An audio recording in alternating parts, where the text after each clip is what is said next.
Welcome to the Right Time Podcast. The Right Time with Bomani Jones. Ladies and gentlemen, welcome to the Right Time. My name is Bomani Jones. Thanks for listening on ESPN Radio and the ESPN app. We are presented by Progressive Insurance. You can send us a tweet at the 1-800-Flowers.com Twitter feed. That is at Bomani_Jones. So there was football on the TV last night, huh? Y'all watched it. Shannon, was that game on ESPN? Certainly was. I'm so glad you guys watched that football game. Suckers. Seriously, man.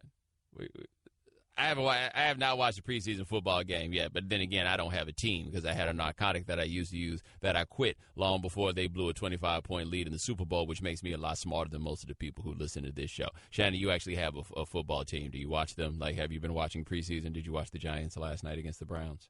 Most certainly did, and I came away with quite a few concerns. Right, most notably the fact that Odell Beckham kind of got himself blowed out right there. His ankle got debacled. Like, not debacled. I feel like it's going too far to say it got debacled. Debacled is a little bit too much, but Odell took a shot low, and it was one of those where it's rut-row shaggy. You don't know what happens. I think it was Mike Garofalo made the point that would probably save Odell's the fact that his cleat did not get stuck in the grass, therefore his leg was not stationary, but they're saying that he got the high ankle sprain, and you know, Odell, he played up the drama on it. Shannon, what do you think about Odell when they camera followed him back and he was laid out on the ground with his booty all in the air, just looking like he was like the world was about to end? I give it to Odell. He knows when the camera's on him. Yes, like you think he does that when nobody's around? Like when nobody's around, he's just in there like, I'm good, I'm straight, just a sprain, no big deal.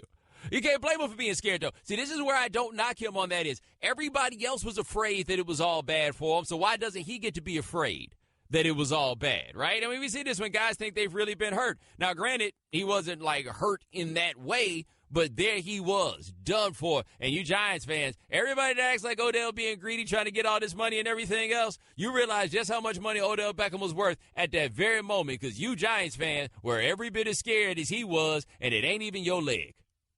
You out there just trying to think to yourself what is going to be with this team that doesn't run the ball especially well, doesn't block especially well, put a top 10 pick in a left tackle who seems like he might be better at tackling than lefting.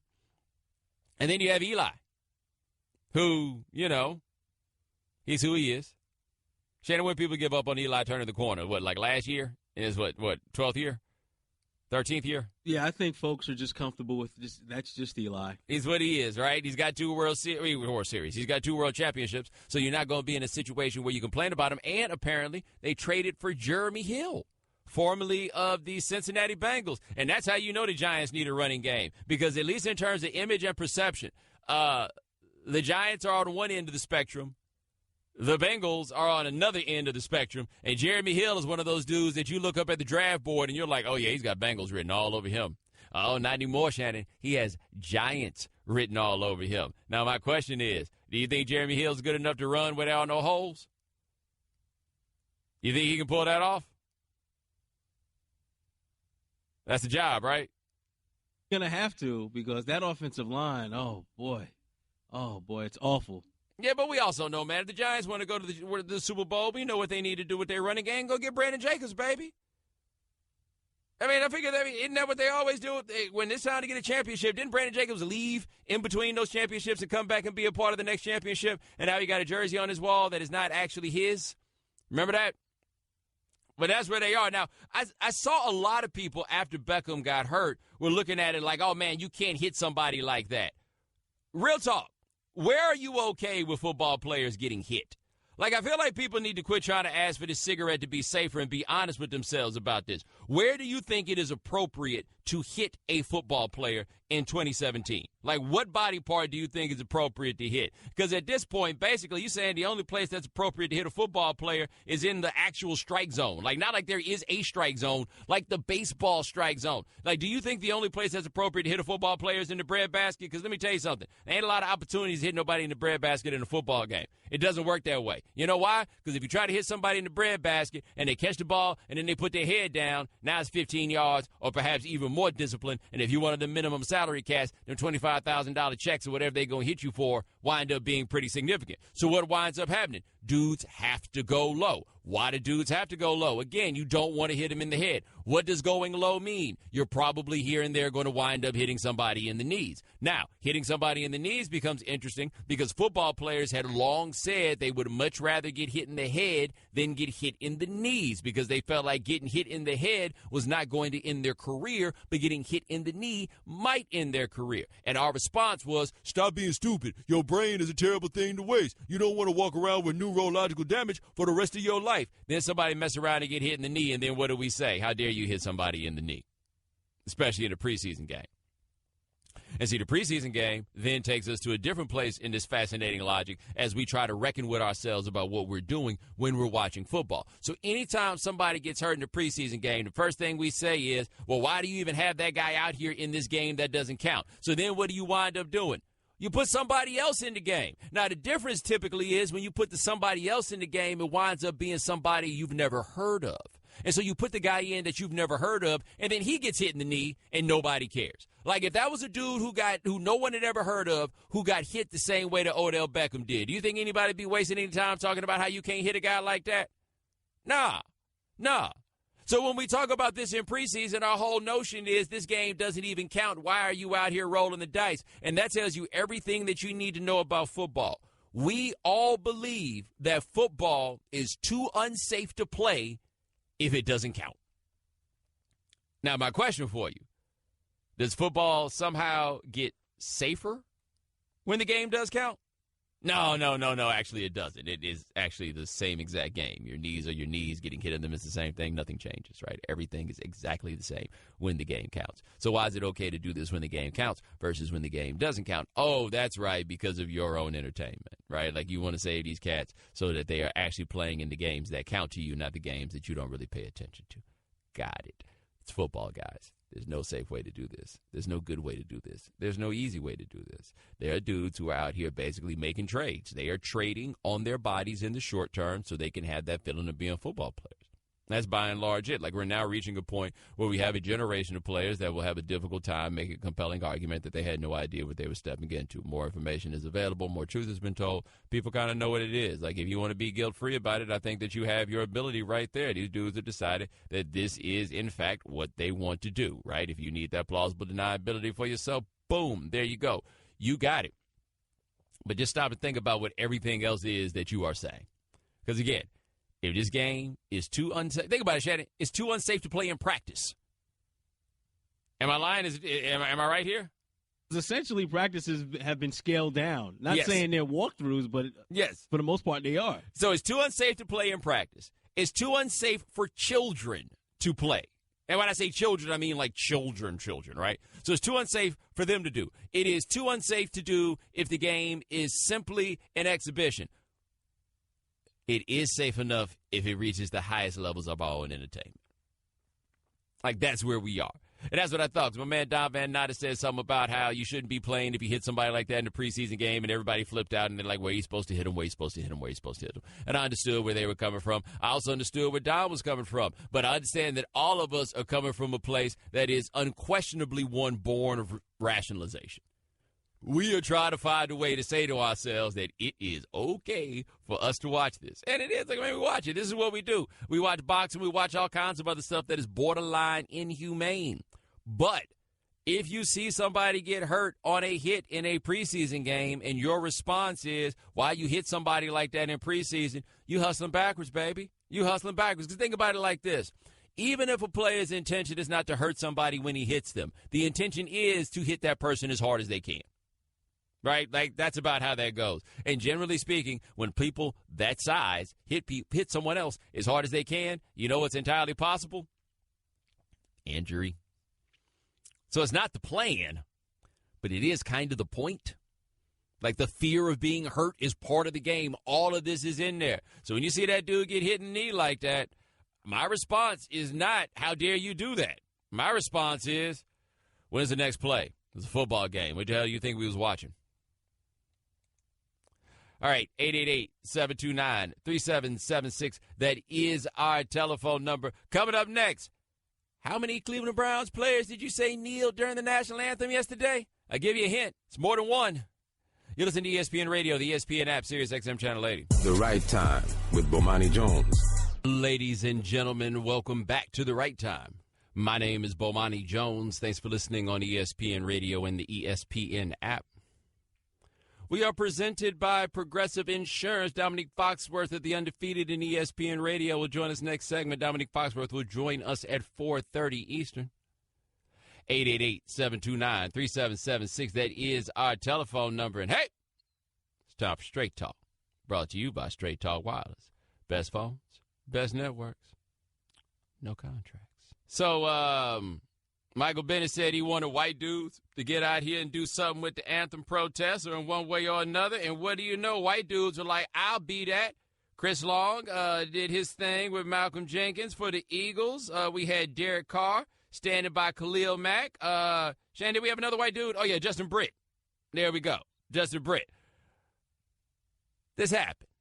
It's cool, right? Now, I've said that I'm a little bit like, okay, let's be careful about this and not make the story so much about, like, the white dudes who are doing this. Let us not lose sight of the cause. Anyway, last night, the Cleveland Browns, they wound up themselves in a very interesting situation. Now, here's something that Hugh Jackson said last Wednesday about players standing during the national anthem.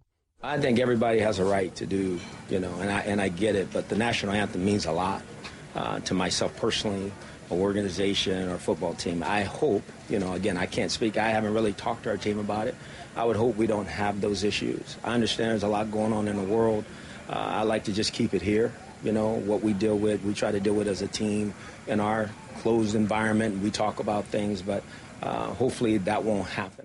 Now, he said he hoped that his team didn't have them issues. 12 dudes on his team was like, nah, bro, actually we have them. We have them. 12 of them, bro. 12 of them. Well, they were praying. That is what they did during the national anthem. They took a knee away from the sideline. A lot of people said, whoa, on the immediate sight of it. When I saw it, I thought, okay, well, maybe these cats are down here praying. And praying, praying is the trick, man. They'll never say anything to you about you if you're praying. I mean, if you're not Muslim, then they might say something. Like, Shannon, imagine that somebody stopped the game in the middle of it. Excuse me, which way's east? All right, y'all give me just 1 second. I'll be right back out here. Then I think that would turn into a problem. Yeah, big difference. Hey, man, somebody, hand me that rug over there, man. Let me roll that thing out right quick. Okay, cool. Like, then it might be a problem. But if you're praying to a Christian God, then people are going to let you slide for just about anything. And so, here are the players who took a knee. Duke Johnson, Terrence McGee, Jabril Peppers, Calvin Pryor, Jamar Taylor, Kenny Britt, Ricardo Lewis, who's this Kirksey character? Christian Kirksey, Jamie Collins, Isaiah Crowell, and Brandon Wilds, and also Sean DeValve. I know you're thinking the same thing I'm thinking right now. I'm surprised I knew that many Cleveland Browns, too. I was shocked. I went through this. I don't know anybody who plays for the Browns, but it sounded like everybody I knew who played for the Browns, except for Joe Thomas, was involved in this. Now, Shannon, Deshaun Kaiser was over there standing next to him, right? He was in the vicinity as well, yeah. He was in the vicinity. Deshaun Kaiser, ostensible quarterback of the future for the Browns. Now, Sean DeValve becomes interesting in this case because Sean DeValve is white. Right. And he wasn't just standing next to the homies. He was down taking a knee with them, right? Like, we'd seen the cat stand next to the homies. This time, a man was like, no, I am going to take a knee. And here he is explaining why he took a knee. I wanted to support my African-American teammates today who wanted to take a knee. We wanted to draw attention to the fact that there's things in this country that still need to change. And I myself will be raising children that don't look like me. And I want to do my part as well to do everything I can to raise them in a better environment than we have right now. So I wanted to take the opportunity with my teammates during the anthem, to pray for our country and also to draw attention to the fact that we have work to do. And that's why I did what I did. Well, I apparently said the gentleman's name wrong. It's Seth DeValve. I don't know what I said there. I apologize. But, Shannon, you saw they heard that in the end. He talked about he's raising a kid who does not, look like him. He is married to a black woman. And sounds to me like somebody's going to get a much bigger slice of turkey at Thanksgiving this year. A bigger hug from the mother-in-law, huh? Come on in, son. Hey. You were like, this man ain't never been this nice to me before in my life. What the hell is going on here? Come on, boy, sit down. Sit in my chair. Yeah. Nah, you cool. Go ahead and sit down in my chair. Hey, somebody bring this boy something to drink. You want some Crown? We got some Crown right here. We was hoping you have some Crown. Would you like some Crown? Sorry, did I ruin everybody's touching moment? Because I got jokes. I got jokes at this point about all this. Like, all these things are basically the same. Joke number one, I feel like, ties in with Hugh Jackson. What was Hugh Jackson thinking when them cats rolled up at him and was like, yo, I know what you said, coach, but me and the fellas have been over here talking, and we going to do this and ain't nothing. But don't worry, man, we praying. You think that was what they did? They sold Hugh Jackson on as we were going to pray, so they were over there praying. Number two, I got questions about, like, Kaiser and them other dudes who were standing next to the crew but were not actually participating with the crew. Shannon, you think there's a possibility that Deshaun Kaiser was originally supposed to be down, and then he got over there like, we really going to do this? Y'all serious? Y'all serious about this? I mean, are we sure this is the best way to do this, man? They're going to be mad at us. Are you sure? And then Kaiser got over there and then was just like, I'm going to just stand here showing support. Yeah. I'm right here. Then he walks over there and he's like, okay. And I don't know if this is actually happening, but you could totally see it. So he's walking over there, and he sees the cats getting down there to pray. He's getting there, he's like, all right, I'm not going to do this. I'm going to do this. The next thing you know, he look up and hit a white dude down on his knee while this is going on. The Kaiser's like, see, why you got to be out here making me look bad? I don't understand. Like what this is. He'll be walking up to your man DeVal. What's going on, bruh? What's up, Deshaun? How you been? Yeah, man. Okay, cool. No, I was just wondering. So there they were. Again, praying always works. Nobody's going to knock you if you pray. That's just what it's going to be. You know what that tells you also, though? Aside from the jokes. That's how you know this ain't about the national anthem. Because if this is about the national anthem, it doesn't matter if you're praying or not.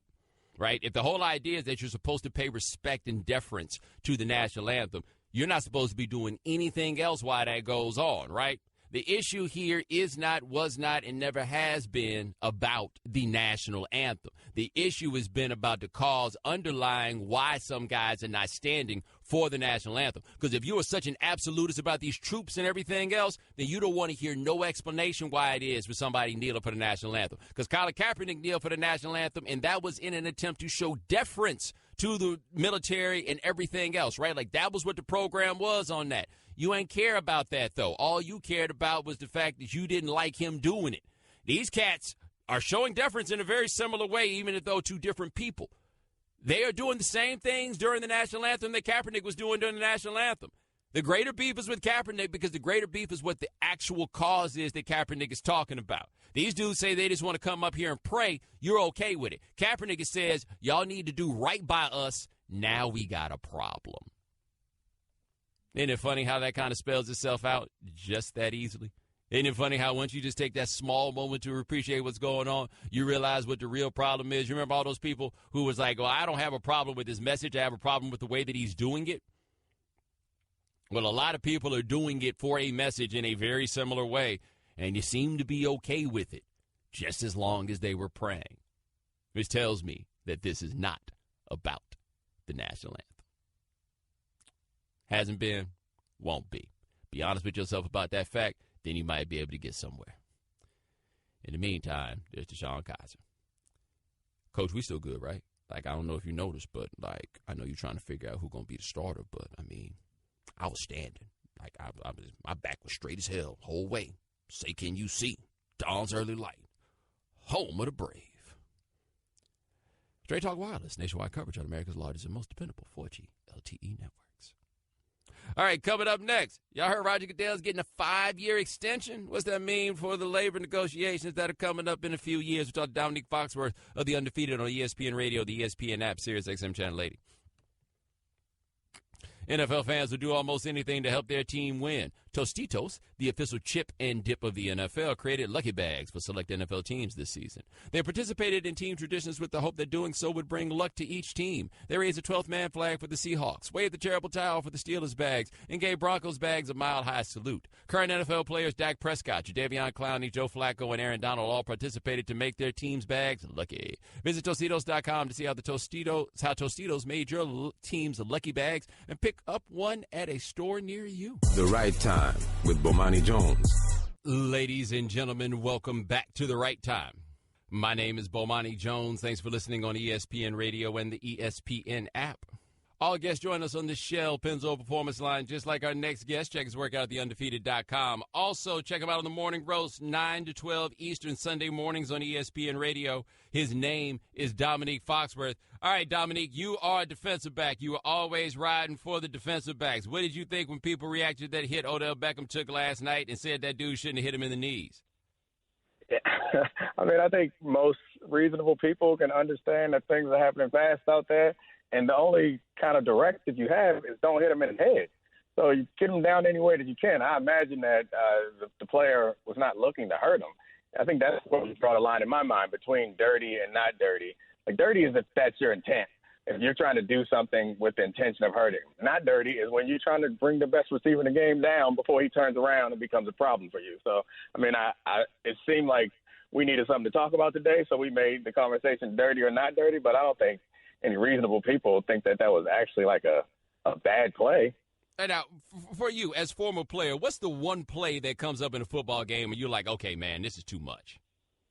As far as like being like too violent necessarily? Yeah, just being too the thing that's over the line.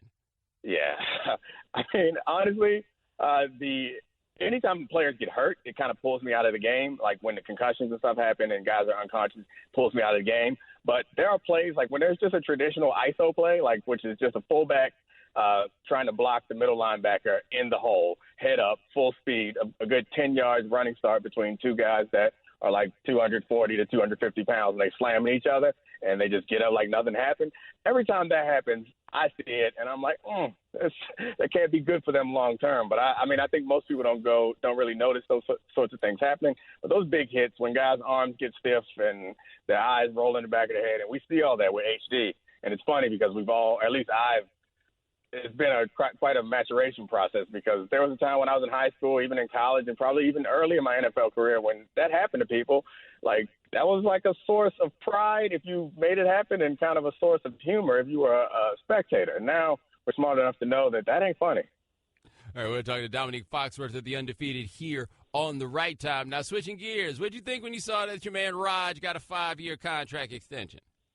I am never going to hate on anybody getting that money. So I'm proud of Raj getting it any way he can. Whether we think he's doing a good job or not, I think the scoreboard is the revenue, and the revenue is going up for the owners, so I think they're very happy. And I think it's important to understand that they kind of ran Paul Tagliabue off because they felt that Paul was a little too friendly with the players, and his relationship with Gene was problematic as far as them maximizing their revenue, and they wanted someone who was going to do their bidding more directly and take those arrows that come with it. And I think it's hard for them to be upset with Roger, because he's done everything that they expected of him. He may not have done it in the neatest way possible, but you can't argue with the results. So I'm not one that's going to say he doesn't deserve it. I certainly agree with people who say that there are other people that could probably do his job as well or better, but I think it's a lot harder than people give. I don't think it's as random. You can't just pick somebody off the street and throw him in there. Like, I think his job is a lot harder than and more cerebral, frankly, than people give him credit for. Whether he's perfect at it or not, I think we can all say he's not. But I think that, like I said, I'm not going to get in the way of anybody getting that money. So Raj getting that money, congratulations to him. Well, the one thing I do find interesting is that when he took that job, they put in a lot of effort to build the legend of Roger Goodell and the credibility of him. And now that's all gone, and now it seems like, okay, well, we don't care about that. Yeah, but they have this, he's a meat shield. It's cool because when that was all fun and good and we all believed, or not us, but like the general public believed that Roger was this great noble man who was going to clean up the NFL, they benefited from that. But the cool thing about having a commissioner is when it is no longer when the people no longer feel that good about him, you can say, oh, no, Roger's not the NFL, Roger's Roger. And they've been able to, if you notice, it's very little criticism goes to the NFL at large. Instead, we all stood around talking about how Roger has fumbled, how Roger made a mistake on this fine. And the NFL stays clean, which is all the owners care about, is having that pristine shield that they can sell to beverage sponsors and that we can consume regularly and they can keep padding their pockets, which is what they're doing. So, all the responsibilities of Roger Goodell is raise the revenue, protect the NFL's reputation, and he seems to be doing a pretty good job of that. Well, at least one of them. We're talking to Dominique Foxworth of the Undefeated in the Morning Rose, 9 to 12 Eastern here on ESPN Radio. So some actual football here. You've been keeping a watch on these rookie quarterbacks out here in the preseason? I try not to, as a matter of principle, I try not to watch too many preseason games. But I take up a few plays here or there, especially when they're rookie quarterbacks that I need to know about. And I don't know. I think it's like you look back and how freshman quarterbacks are doing better and doing better. It's like an encouraging thing to see these young quarterbacks doing better, but it also speaks to the fact that this is becoming a full-time job earlier and earlier for these kids. Like when I was coming up, I think when I got to college was when I realized that football was a job, somewhere around the end of my freshman season. But I think for these kids, like you don't get to the NFL and perform this way or perform in college as well as some of those freshmen without it being a full-time job from the time you are in 6th, 7th grade, which I guess it pays off in the long run, but it's kind of scary to me. Now, are you surprised Bill O'Brien is so adamant that Tom Savage is the starter, given how Deshaun Watson has looked? No, coaches lie. I mean, you've been in this business long enough to know that they're not telling the truth. Tom Savage's days are numbered, and they're probably shorter than even Tom Savage knows. And, I mean, I think Bill O'Brien, their offense was holding them back last year, and Bill O'Brien probably was not happy about that, given that he's an offensive guy. That defense was very good. And I think they ran off most of their offensive staff, and Bill O'Brien is now taking over. So it's not as if he could be the head coach and still hold out on having this very talented weapon on his bench. When you're the offensive coordinator also, and you're the head coach, the decision, I think, is much quicker because if things go poorly the first week, you're not going to sit around and let people blame you anymore. They're no longer pointing their finger at the OC. You're going to bring in that savior that you drafted in the first round. All right, last question for Dominique Foxworth of the Undefeated here on The Right Time. How worried would you be if you were a Colts fan about the prospect that Andrew Luck won't be ready to start the year? I mean, 10 on a scale of 1 to 10, that he is. And that's Colts fans are very familiar with the quarterback being the only or the most important part of their entire franchise, and so they know how bad things got without Peyton Manning, and I think they might get just as bad without Andrew Luck. He may not be as good as Peyton Manning yet, but he is as important to that franchise as Peyton ever was. And they lose them, they go down to the second string and relying. No disrespect to Frank Gore, he's great. He's going to be a Hall of Famer, but he's not the type of guy that you can build offenses around at this point. He's a good piece to have when you have a Pro Bowl level quarterback. But if you don't have that, you can go ahead and scrap that season and get ready. Start looking towards April, towards the draft. All right, last question for you. Actually, this is the last question for you. Okay. You got 1 minute left on this because I just thought about this. Your man, Chuck Pagano, is the head coach of the Colts. Oh, yeah. There's a headline in the paper there that says, "No more Mr. Nice Guy about him." Is it possible to turn into a new person just that fast? I mean, it is not possible. I think Chuck is a genuine good dude, a smart coach, and a good football mind, but it's tough. I mean, I talk about what's happened with the Jets and how it seems like they're now putting their coach in a no-win situation in the third year, second to last year of his contract. He's probably going to end up getting fired because of that. And I think some of that could possibly be true with Chuck and how he spent time there with Grigson. So, I mean, my biases, I'm open about my biases most of the time. I played for Chuck, and I think he's a good man, and I like him very much. I want him to do well. But I think it's inarguable that he hasn't had a great situation. He hasn't had the perfect supporting cast. So, I think all excuses probably will get thrown out the window at the end of this season, though. All right, that's Dominique Foxworth. Check out the Morning Rose, 9 to 12 Eastern, Sunday mornings on ESPN Radio. Also, check them out at theundefeated.com. My man, thanks so much. I appreciate it. Always. All right, now ESPN Radio is presented by Progressive Insurance. Now you can test drive Snapshot to see how much you could save before switching to Progressive. Visit progressive.com/snapshot. The Right Time with Bomani Jones. Ladies and gentlemen, welcome back to The Right Time. My name is Bomani Jones. Thanks for listening on ESPN Radio and the ESPN app. All guests join us on the Shell Pennzoil Performance Line. Thanks to Dominique Foxworth for joining us. The last segment, Adam Schefter will join us in the 5 o'clock Eastern hour. And remember, if you miss anything live, check out the Right Time podcast, available on the ESPN app.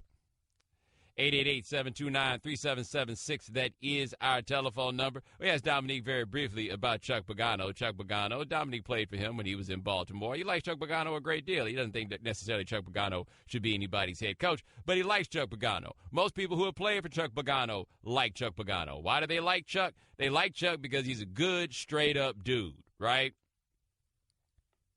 However, as a head coach, Chuck Pagano has not been so great. we are now a few years removed from the whole Chuck Strong thing, which means as a result, we are evaluating him purely on the basis of the performance of his football team, and that hasn't gone so well. Not all of it is his fault. A lot of it is, I think one would safely say. Anyway, Greg Doyle, our man at the Indianapolis Star, he wrote a column that was saying that it's a whole new Chuck Pagano. I think the headline on the story was "No More Mr. Nice Guy."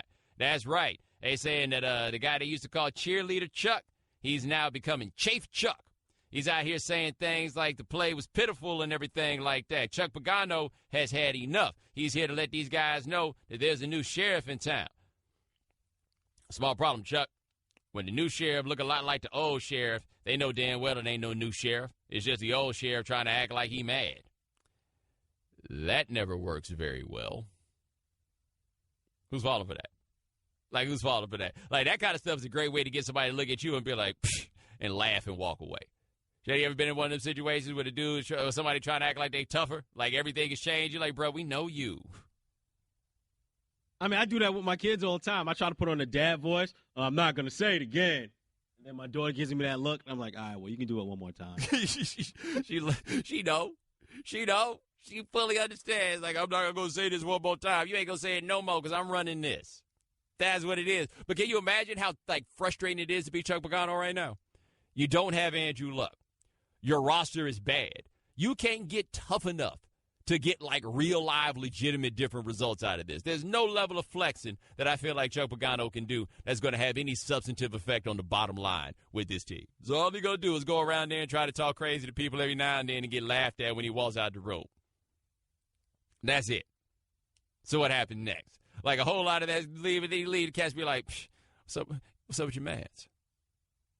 What's interesting is here, usually in this situation, when you have a guy who's a quote-unquote player's coach and they get rid of him, don't they usually bring in a coach who's the total opposite? One of these guys who was a stickler for details and one of those Tom Coughlin types? Yes. So usually you just go out and get a new guy. You don't try to turn that softy into a new guy. It's not going to work. No, but for whatever reason, Jim Irsay just can't put this man out his misery, right? Remember, he had the chance to turn this whole thing over, and instead he brought Pagano back. Then they wound up firing Ryan Grigson, the general manager, but he said he just wants this thing to work. Shane, you remember, that was not this last offseason, but the one before, where he got him and Grigson in the same room, and they were basically just going to hug it out, and they were going to make this thing work. And 1 year later, there was no more hugs. There were no more hugs to be had. I hate to say that guys are in a hot seat, but, man, if you look at Chuck going into the season, like, they got rid of Grigson, right? Mm-hmm. So 2 years ago, these two were supposed to hug it out. One of them's gone now, so that only leaves you. And if we have the same results, guess what? You're probably going too. Is he on the hot seat or is he on the hottest seat in the NFL? Right? So let's think about this, for example. Todd Bowles is on the hot seat, but the Jets are going to be so bad no matter who the coach is. I imagine Todd Bowles will coach out the year because why not? Yeah, don't give Todd Bowles a change of direction. Yeah, exactly. But why not, right? So Chuck Pagano could get fired, like, by the bye week. So, like, I'm going through the league right now. Coaches who I would say are legitimately on a seat with some measure of heat. Who are we talking about that's on the hot seat? Bill O'Brien is on a hot seat.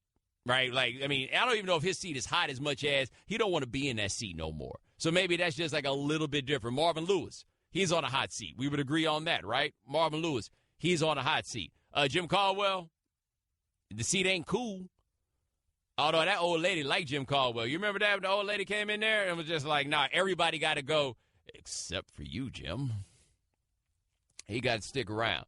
Is there anybody else here who's on a hot seat? Actually, I think I went through the whole league's hot seats. I don't think anybody else is really on a hot seat. No, that's about it. So, yes, Chuck Pagano, I do believe, is on the hottest seat in the NFL. Shannon, do you think there's any circumstances under which the Giants could come out here and start like 2-6 or something like that, and then your man McAdoo be on the heat? Nah, you know why? He changed some things up in the offseason, too. I don't know if you peeped this, though. He got a new hairstyle.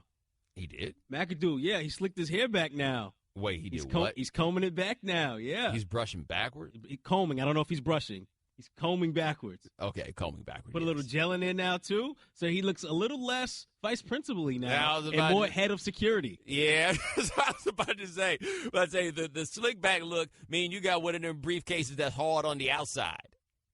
You know that joint. Like, that's the one that he's walking around with. You know what else that makes me think? You walk around and you wear shirts that are navy blue on the bottom, but the collar is white. That one. That shirt right there. That's the shirt that Ben McAdoo has got on. He's slinging it back. Is he married? Like, I feel like he make a whole lot of single man aesthetic decisions, i.e. decisions that somebody should talk you out of. Your boys ain't going to talk you out of them. This is just the life you live. Your woman tends to be the one that has to stop you from making a fool of yourself. He is married? Yeah, well, I mean, maybe she loves him. I don't know. 888-729-3776. That's our telephone number. Coming up next, is Hard Knocks making you guys actually like Jameis? The Right Time with Bomani Jones. Daddy, where do babies come from? Honey? Mommy went to the store. Oh, well, you see, there's a mommy and a daddy, right? Right. And see, when they call Geico, they could save a bunch of money on car insurance. Oh, really? And that makes them happy? Yes, that makes them very happy. That's good. Yeah. Well, I'm glad we could have this talk, sunshine. Geico, because saving 15% or more on car insurance is always a great answer. Welcome to the Right Time Podcast. The Right Time with Bomani Jones. Ladies and gentlemen, welcome to The Right Time. My name is Bomani Jones. Thanks for listening on ESPN Radio and the ESPN app. We are presented by Progressive Insurance. You can send us a tweet at the 1-800-Flowers.com Twitter feed. That is at Bomani_Jones. So Hard Knocks coming on tonight.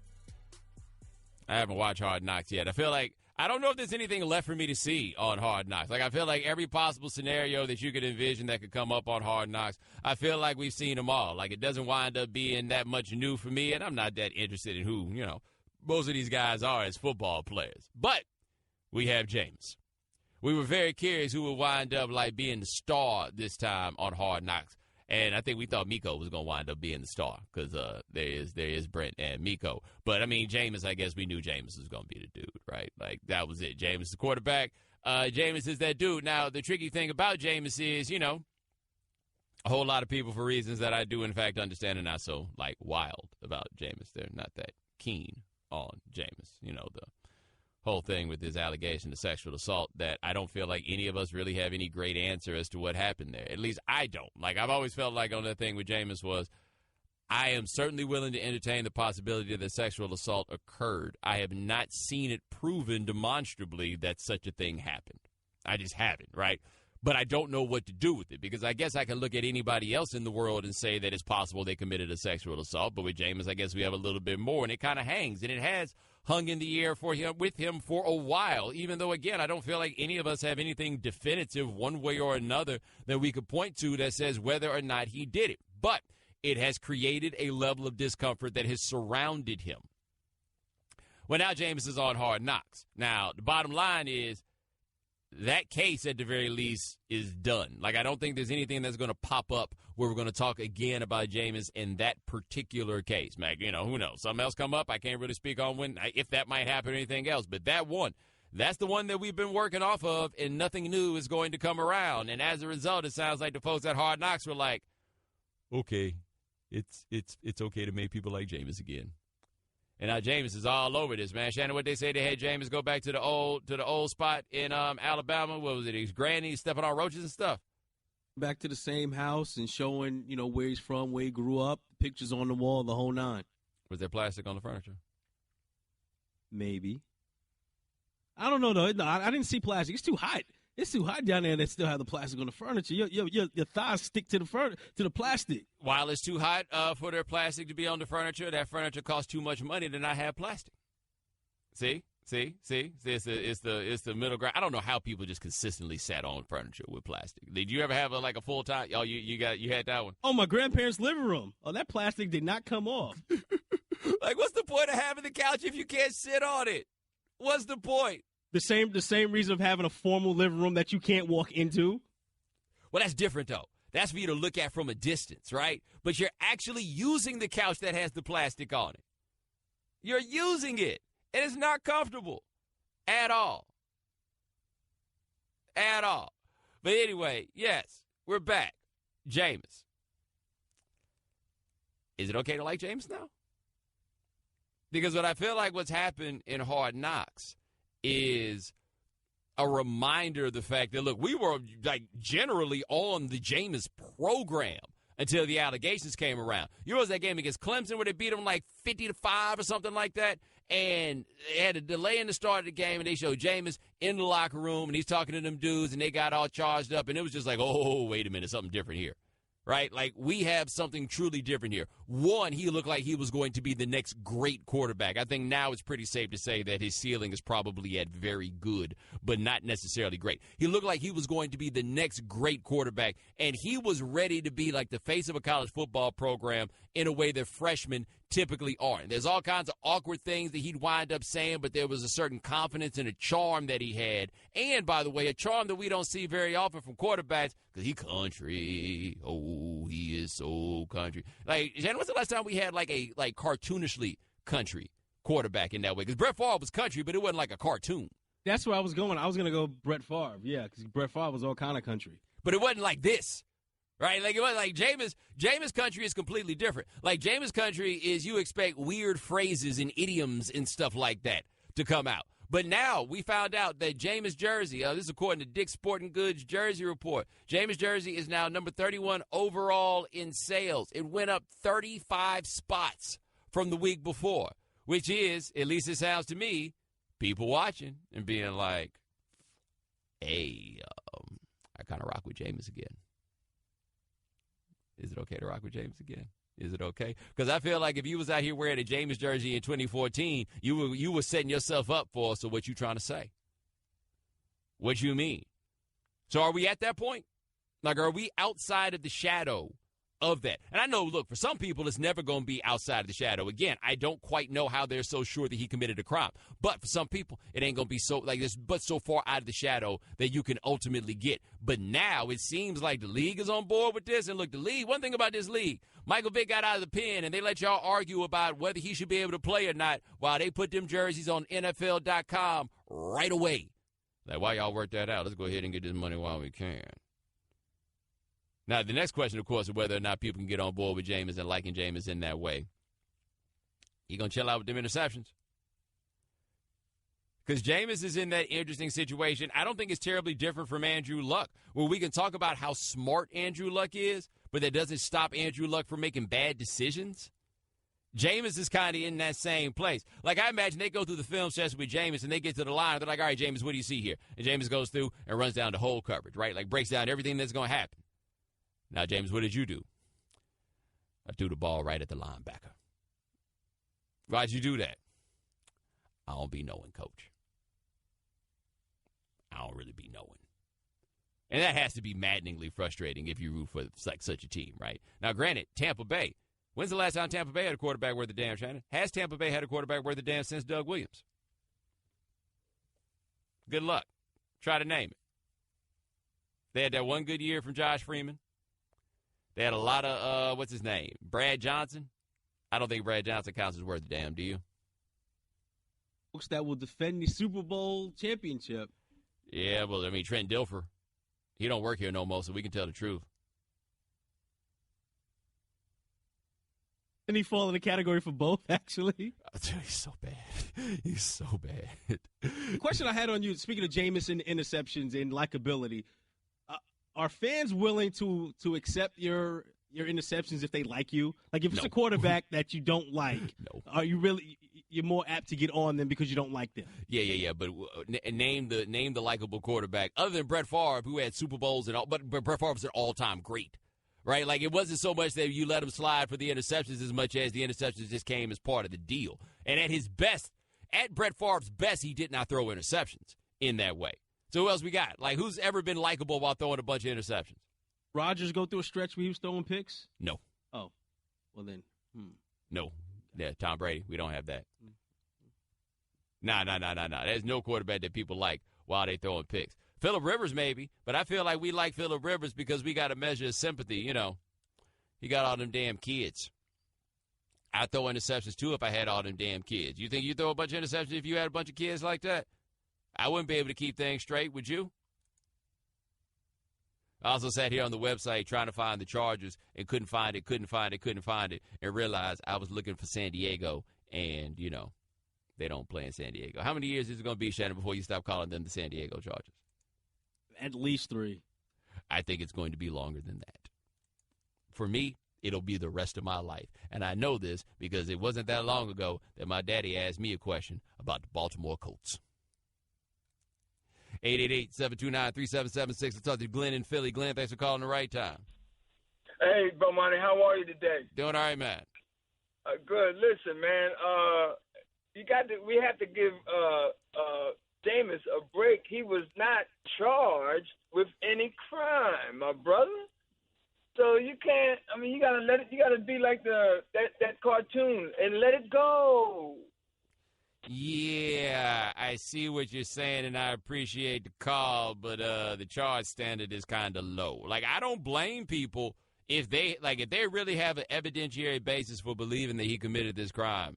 I don't blame them if they got a beef with him, right? I mean, we're at a point we can't trust law enforcement on these things necessarily. I just haven't seen the rock-solid evidentiary basis. All I got is, I'm not sure what to do with this.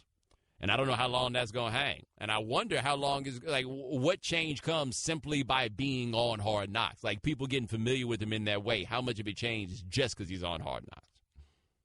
All right, 888-729-3776. That is our telephone number. Give us a call on the right time. And coming up next, so we got a new book out about starting rookie quarterbacks and an old NFL coach hating hard. Find out how hard he was hating and who the hater is on ESPN Radio, the ESPN app, Sirius XM Channel 80. The Right Time with Bomani Jones. Ladies and gentlemen, welcome back to The Right Time. My name is Bomani Jones. Thanks for listening on ESPN Radio and the ESPN app. We are presented by Progressive Insurance. Adam Schefter will join us next segment. Adam Schefter will join us at 5:30 Eastern. Talk a little bit about what's going on with the Rams and Jared Goff. 888-729-3776. That is our telephone number. We're just talking a little bit about Jameis Winston. Let's hit the phones to talk to Jay from Virginia. Jay, thanks for calling the right time. Thanks for having me, Bonnie. It's the first time I've got a chance to be on the show. Thank you, man. All right. Well, basically, I just want to touch. I'm a Florida State fan and happen to be a Buccaneers fan, so it couldn't have worked out any better that we got famous Jameis. But the main thing I want to comment on is you were asking about quarterbacks that kept going that are greats that basically threw interceptions. Well, Peyton Manning might not have kept throwing interceptions, but didn't he throw 26 or 28 interceptions his rookie season and over 18 the next? So all I'm saying is that definitely Jameis Winston's got to cut down on the interceptions, most definitely. But he's had 2 stellar rookie seasons for the line that he had and such things like coaching situations and things of that nature. So I think that we just need to give the man, another year or two to do that. But if he keeps posting 12, 15 interception years for the next 2 seasons, I'm definitely going to be worried. Well, I appreciate the call, Jay. The thing that worries me about Jameis is not even so much the interceptions that he's thrown in the league, but it was the interceptions that he threw his second year, right, at Florida State. Because the first year, man, everybody was open. Their receiving core and everything he had was just so monstrous. Everybody was open. The second year, as he tried to do more, he threw a lot of Shannon, you were in the ACC during that year. It was a whole bunch of first half interceptions. Then the second half, it's like he calmed down, then everything would be cool. A lot of second half comebacks for that Florida State team that second year with Jameis. Yeah, and he got it done, but it's like, okay, how long are you going to throw these picks? That becomes the question. Is this just fundamental within you? Like my guy Doug Farrar works at Bleacher Report. He was like, look, man, Jay Cutler is the comp here. And that is not what you want somebody to say. All right, 888-729-3776. That is our telephone number. So Thomas George has a book out called Blitz, Why NFL Teams Gamble on Starting Rookie Quarterbacks. I'm kind of interested where he goes with this book, but he got some quotes from Mike Martz. He said he asked Mike Martz if he believed that Sean McVay, the new coach of the Rams, was the dude to work with Jared Goff. Here is what the book says that Mike Martz said. What is he, a couple months older than Jared? They hired a buddy for Jared. The NFL has nothing to do with being the friend or the buddy of the quarterback. You got to coach them and work them hard with respect. But buddy, and this guy is a quarterback expert, an offensive expert, wait a minute while I puke.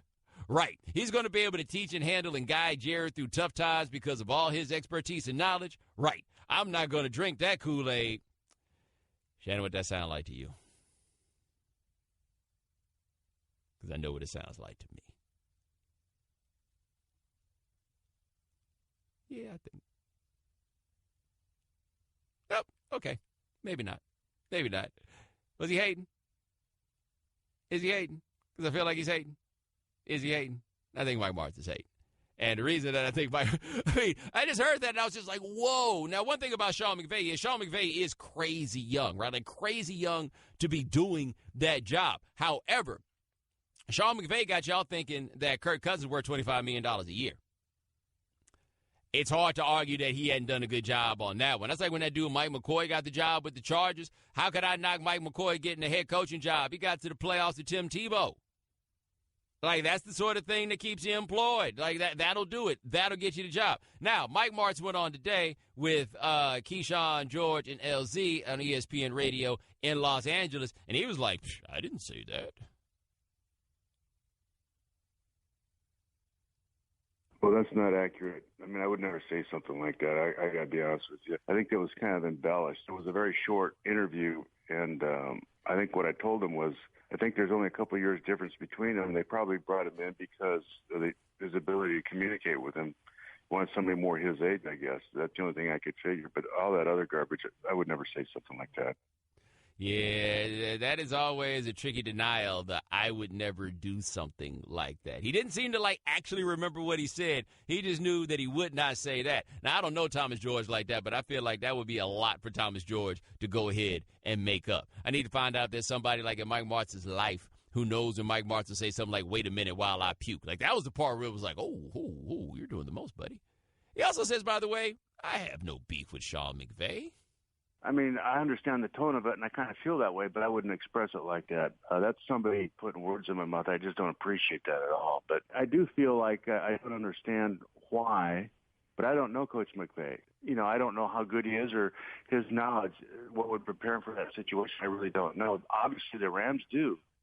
Hold on, play that one more time. I want you to hear what he says at the beginning. I mean, I understand the tone of it, and I kind of feel that way, but I wouldn't express it like that. It's all right. I kind of feel that way. I kind of feel that way. What is he talking? I kind of feel that way. Like, that is the one that kind of undercuts. I mean, I didn't say it. I kind of wish I had. Like, I would have said such a thing. Yeah. The thing with McVay, though, that is going to be interesting is, as the young guy, man, I can't imagine a dude being as young as he is running an NFL team. Like, that is asking for a lot. Like, he is either going to go down as one of the greatest head coaches of all time or one of the worst. I don't know if there's any space in between when you get a job that young. Either you are the genius that they say you are, or somebody has put you in a position where you cannot succeed. All right, 888-729-3776. That's our telephone number. Hit the phone. Talk to Patrick in Vermont. Patrick, thanks for calling the right time. Hey, Bomani, I love the show. I called in a couple times, never got through, but you know, you talked about quarterbacks being loved for throwing interceptions. I mean, you're talking about the Jets quarterbacks for the early 2000s when I was a kid. They loved Vinny Testaverde. They loved Chad Pennington. Vinny Testaverde would toss up a ball, throw an interception, and they still loved him. I think he threw 25 picks in 2001 towards the end of his time there, and they just loved him. You know, that's an interesting one, and Patrick, I appreciate the call. The whole thing of Vinny Testaverde, the fact that Vinny Testaverde got to play as long as he got to play is one of the more amazing things that's ever happened. Because Vinny Testaverde is possibly the worst quarterback pick anybody's ever made. Vinny had a year where he threw 30-something interceptions there early. What was that they said about him? He was colorblind, and then they had to go find out that he was colorblind. Like, that was the story. Oh, Vinny. Vinny got to hang around forever. Like, Vinny makes me believe if you let a quarterback stick around long enough, damn near any of them, they can wind up being okay if you just let them stick around long enough. But Jets fans, did they really love Vinny? I guess they did love Vinny. From the neighborhood. Any from up there somewhere?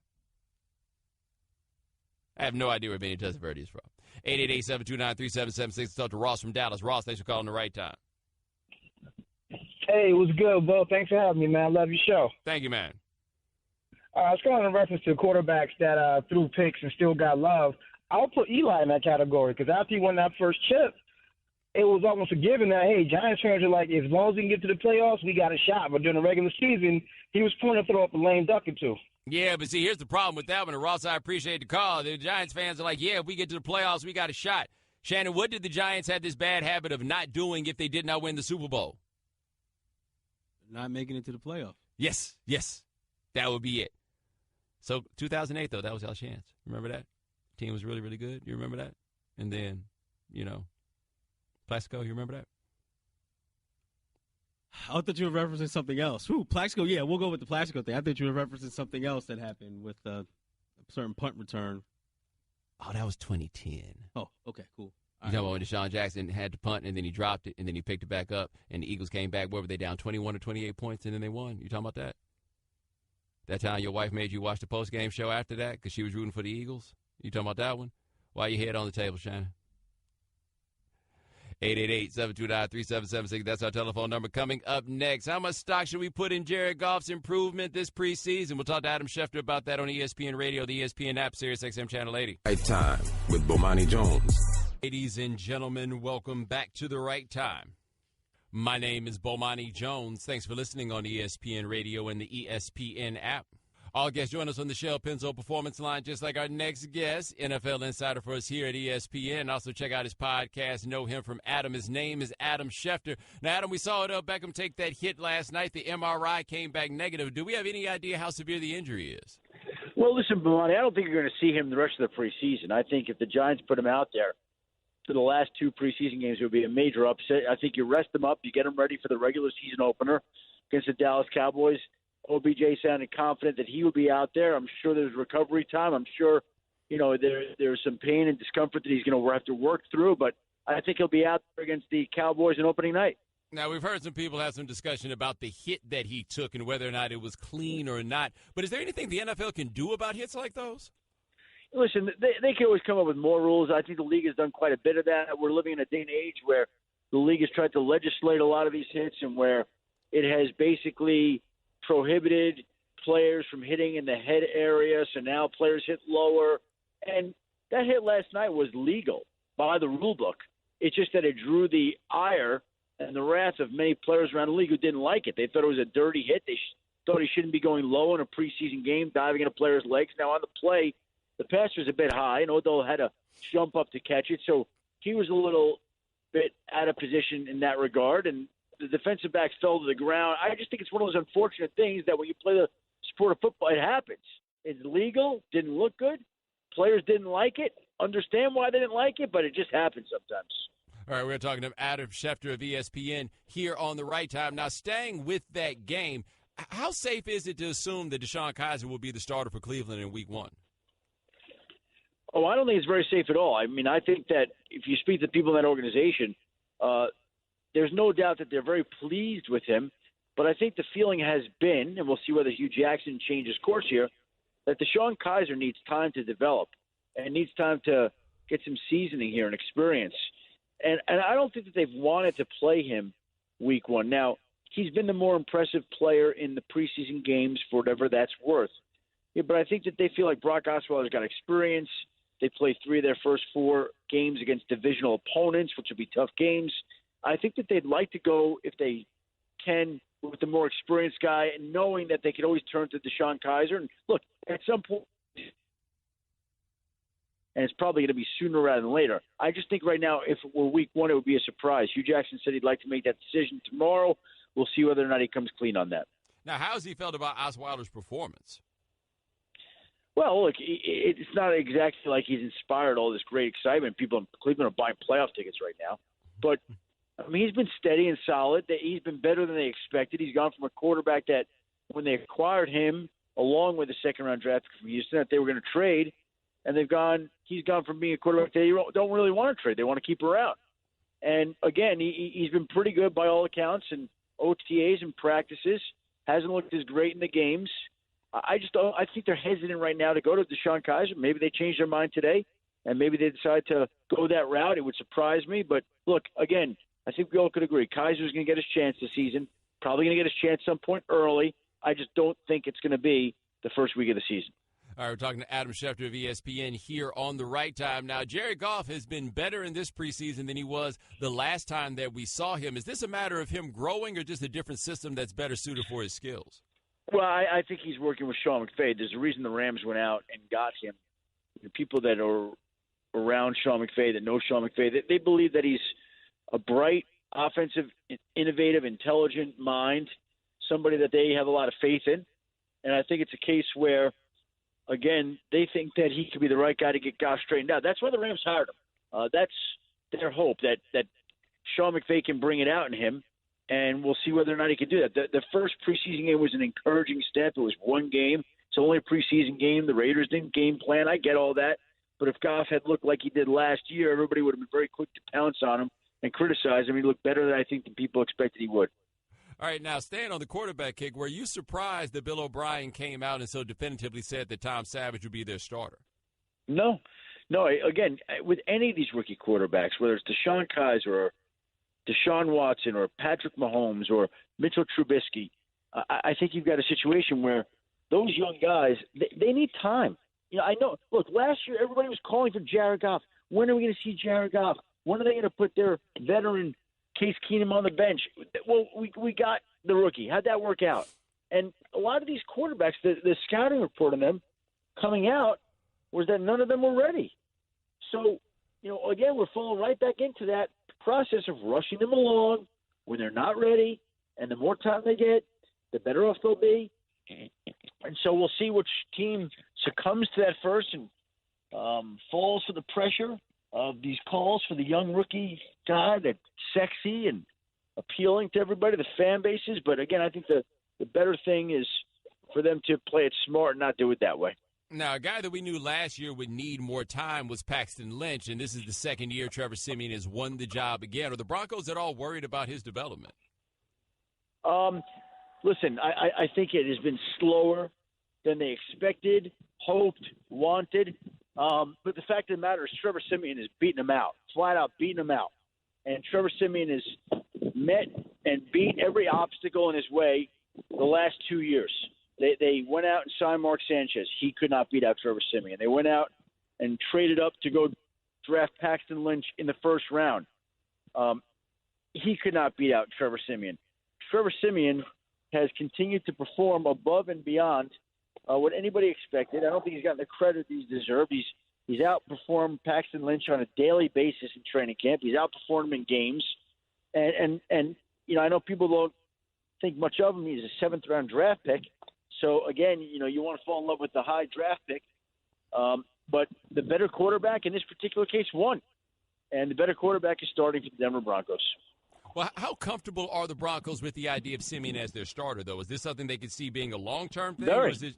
Oh, really? Bomani, if you ask the people in that locker room, if they had gone a different direction and they had gone to the guy that was the first-round pick, they would have lost the respect of the players. Players know the deal. They know the score. And the deal was that the better quarterback this summer, the better quarterback during the offseason, won the job. They didn't go by where you're drafted. They went by the qualifications and the performance in camp. And as long as the performance was what it was, if they had gone in a different direction, then the players would not have reacted in a very positive way. And Vance Joseph, starting out as a new head coach in Denver, would have lost respect in his locker room.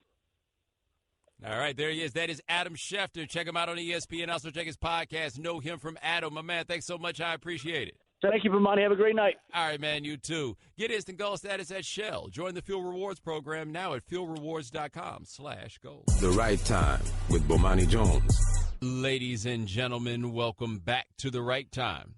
My name is Bomani Jones. Thanks for listening on ESPN Radio and the ESPN app. All guests join us on the Shell Pennzoil Performance Line. Thanks to Adam Schefter for joining us last segment. Mark Schleybaugh and Paula Levine, the authors of Violators, the new book on Baylor and everything that went on with the sexual assault crisis they had there. They will join us in the 6 o'clock Eastern hour, 888-729-3776. That is our telephone number. To the phones out to DJ Mike Hitman. Mike, what's going on?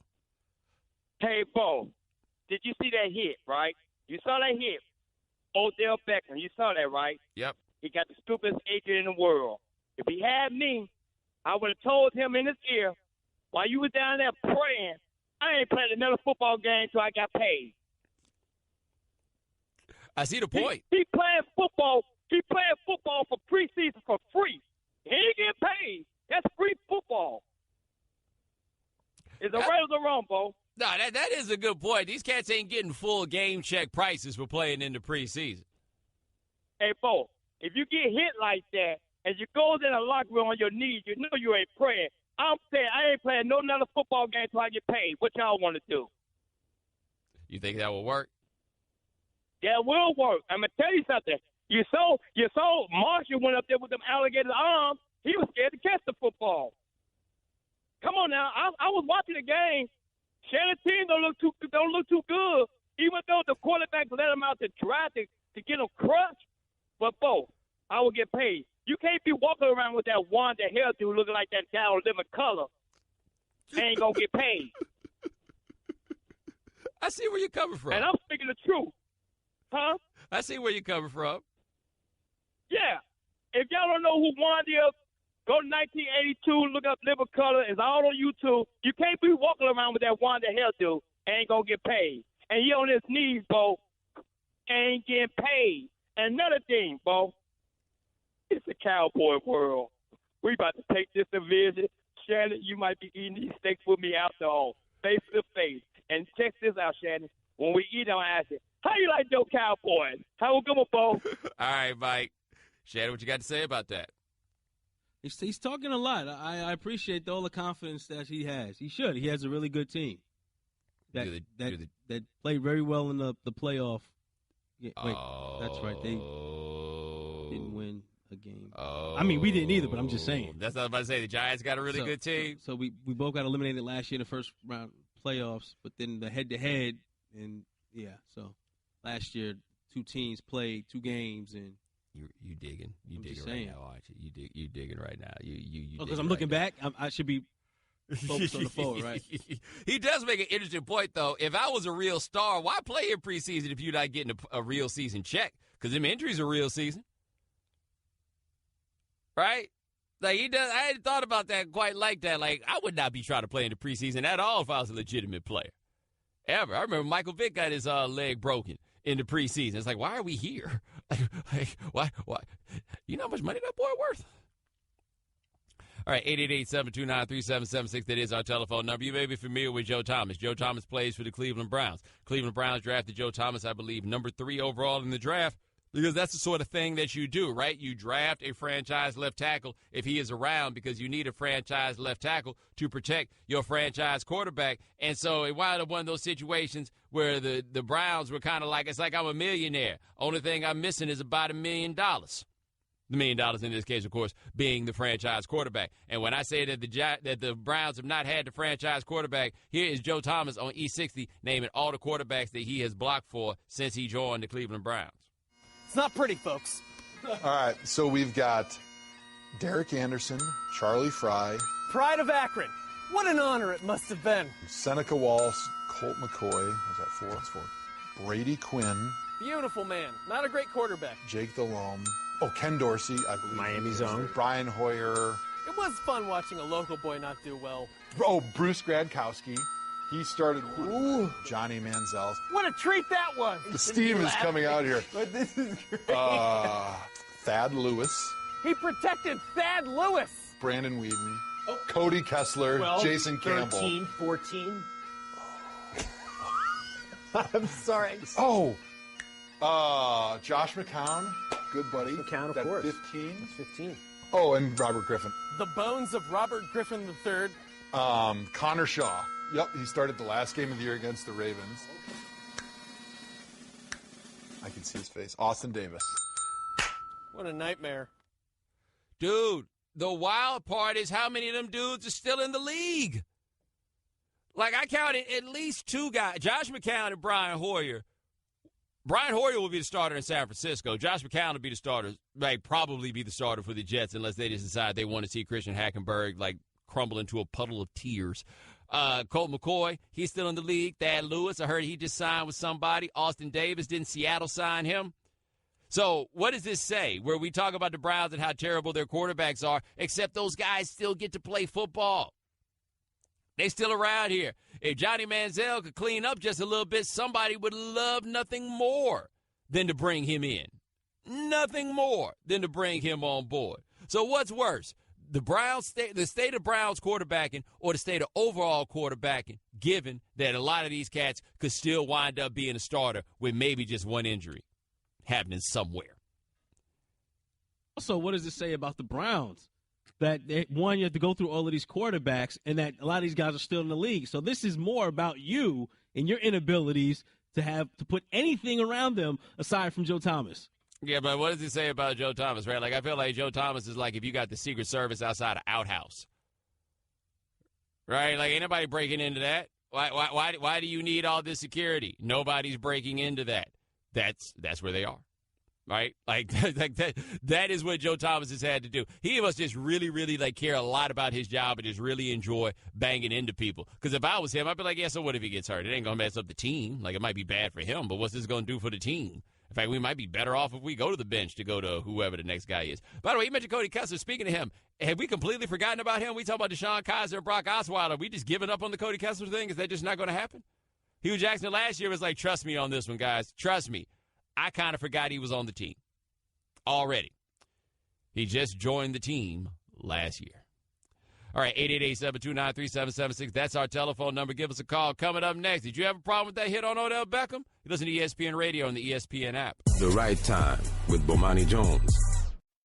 Okay, Kevin, for the grand prize of $1 million, what color is the White House? I know this. 5 seconds. Oh, switching to Geico could save you a bunch of money on car insurance? Okay. Judges? That's true, Kevin. They'll allow it. Congratulations. You're a winner. Woo! Geico, because saving 15% or more on car insurance is always a great answer. Welcome to the Right Time Podcast. The Right Time with Bomani Jones. Ladies and gentlemen, welcome to the Right Time. My name is Bomani Jones. Thanks for listening on ESPN Radio and the ESPN app. We are presented by Progressive Insurance. You can send us a tweet at the 1-800-Flowers.com Twitter feed. That is at Bomani_Jones. All right, well, Odell Beckham seems to be okay. Shannon, you can unclench. You can let him go. You can free it up. Whew, it was tight. And lemon booty all over the place. No, it appears that Odell Beckham has a high ankle sprain. Although the high ankle sprain, I mean, I know a high ankle sprain is worse than a regular ankle sprain. I don't even know how high a high ankle sprain actually is. Like, when I hear about the high ankle sprain, it makes me ask myself, so how far up does the ankle actually go? Because I don't think of the ankle as being long enough to have all this space where there's a difference between high and low. But he had the dreaded high ankle sprain. The MRI came back as being negative. And don't worry, it sounds like Odell going to be ready for week 1. At least according to him. Will you be ready for Dallas? I don't know, man. I'm pretty concerned, but I think I'll be all right. Was that sarcasm? It definitely was a little bit up there. It definitely was a little bit, which is somewhat oxymoronic, but whatever. My man says he's going to wind up playing. Now, Landon Collins ran up on Breon Body Calhoun. By the way, this hyphenated names thing, you know, we get a lot more of those, and you know what's gotten all over the place when cats named Calhoun are even throwing in hyphens. Like, that doesn't feel like the sort of name that winds up with a hyphen somewhere, anywhere near. But anyway, he went low on Odell Beckham. Here's what he had to say after the game about the hit. I'm thinking hit him low. Earlier in the game, you saw Jabril hit somebody really hard. You know, it's to hit him high, so I'm just thinking hit him low. You know, make sure I don't get no finer. If you watch the film, I hit him, got up, and went back to the huddle. Like, I didn't see anything that he did. By the time I turned around, he was already on the ground, so I didn't even know what I did. I was there when he caught the ball, but it wasn't nothing intentional. You know, I was just, like I said, I was just trying to hit him low, hit him in the target area, you know, which is, you know what I mean, from the neck to the knee. So just anywhere in there, but I wasn't aiming at nothing specific or anything like that. Like, I feel bad for this dude to a degree because he's got to come out here and answer for the fact that he hit somebody in a football game when your job is hitting people in a football game. Now, look, DBs, by and large, are going low. Why? They're not as big as everybody else. So, like, low is the way that they can get this done, by and large. You mess around trying to go high on Odell Beckham. Like, if you were trying to wrap him up high, you think you about to get him? Like, really, you think you about to get him? Come on, man. That's not about to happen. And so my man went low. And after he went low, oh, man, all the offensive players with all the heat. Here's Chad Johnson on Twitter. Who is that going low on Odell as if it were a tight end or a running back? Could have easily tried to dislodge him from the ball up high. Arian Foster, not suspended, but he needs his bleep whooped. That bleep is whack. Most players follow that unwritten rule to take care of each other with those cheap shots. Sammy Watkins, got to make another rule change, man. Jarvis Landry, this is why I hate preseason BS. Chris Carter, this is why Odell wants a new contract. And Eric Ebron, that hit was uncalled for. SMH, you lift weights all offseason to throw your helmet at someone's knee. What else was the dude supposed to do? And that's the question I have for everybody here. We have taken away so much on where defensive players can actually hit offensive players. What else was the dude supposed to do? Right? We are not comfortable with the realities of the violence in the NFL. Now, I understand on those players where they're kind of like, look, man, you know that this the X, Y, and Z could possibly happen, so try to avoid that if you at all can. But these are the hits that we've asked guys to do. But again, it becomes a reminder for you. Don't forget. So many offensive players are like, you're going low, you're endangering my career. Yo, your whole career endangers your career. There's no real way around it. The biggest thing endangering your career as a football player is your career as a football player. Like, this isn't like, so, for example, let's say you were a classical piano player, right? You would not go out here and box. Why would you not go out here and box? Because boxing might mess up your hands and therefore endangering your career as a classical piano player. Football, can't play football. Why not? I might not be able to play football. I mean, that's it. That is what we have at the core of all of this. There's no real way to avoid it. So these dudes trying to make a team, trying to make the league, whatever it happens to be, man, hey, man, you got to go low in a situation like that. Because when that film comes back around and they're like, hey, Buddy Calhoun, why did you let Odell Beckham run away from you? I didn't want to hurt him, coach. It's a fraternity. It's a brotherhood, coach, and you know we try to protect each other. So I was just trying to be down with the brotherhood. Your coach being like, "Yeah, he's your brother. I'm your daddy. Like, what are you talking about? Go hit him." I thought that's what you were in this for. Go hit him. That's it. Landon Collins even ran up on dude, right? Landon Collins said after the game, quote, "I said he was wrong for what he did. He said it is what it is." I'm just going to say it just like this. I couldn't have a teammate next to me playing that way. I can't condone it. It's nothing I seek. He had the opportunity to go out and make a different route. That's how I feel about it. It's not a penalty, but everybody knows that's something you don't do. Shannon, has anybody made the effort to go through all that Landon Collins film to find out all the times that he hit somebody low, especially back when he couldn't cover? And that's what I was thinking about, too, with the Collins of all people who's known as a physical safety. Like you're the one? Of all the guys, like I can see if you'll say Rogers, Cromartie, or even Jenkins as the corners, but you're the guy. You're the most physical guy out there in the secondary. He's like, I don't blow out knees, baby. I give concussions. It's a difference. Yeah. That's what we're going for here. Now, I mean, Beckham, it sounds like he's going to be okay, right? It does sound like he is going to be okay. Although, Shannon, interesting thought here. You know who the coordinator of the Browns defense is? Greg Williams. Wait a minute. Greg Williams. Wait a second here. I mean, I don't think he still does that, right? He's off that narcotic? By the way, is Greg Williams still out here looking like somebody who is not Greg Williams? Last time I saw Greg Williams, he looked like he was in witness protection. You remember that? He got the dye job and everything else. Like, Greg Williams came back to the league looking like literally a brand new man, right? Like, he made all the changes in life. And I don't feel like he made those changes by himself. Like, he looked like he went to a consultant to be like, so what's my new look going to be? What is my new style about to be? And the last time Odell was out there against the Greg Williams defense, wasn't there some variety of brawl? Because he was with the Rams, right? Wasn't there some variety of brawl that happened out there? Yeah. But, again, if that's not Odell Beckham that takes that hit, if it's a player we've never heard of, nobody is having this discussion, right? And I also imagine that for players, it probably jumps out a little more seeing that happen with Beckham because Beckham is trying to get paid, right? Like, this is the year that Beckham needs to get through without suffering a major injury. Then he can get his bread. And I imagine all these cats like Ebron and Jarvis Landry, the guy be like, yo, for the grace of God, there goes I. Because that can be you thinking your payday is right around the corner. And Odell Beckham has been, like, crazy underpaid for these 3 years he's been in the league. Yeah, it's rookie slot and whatever. Crazy underpaid. for these 3 years in the league.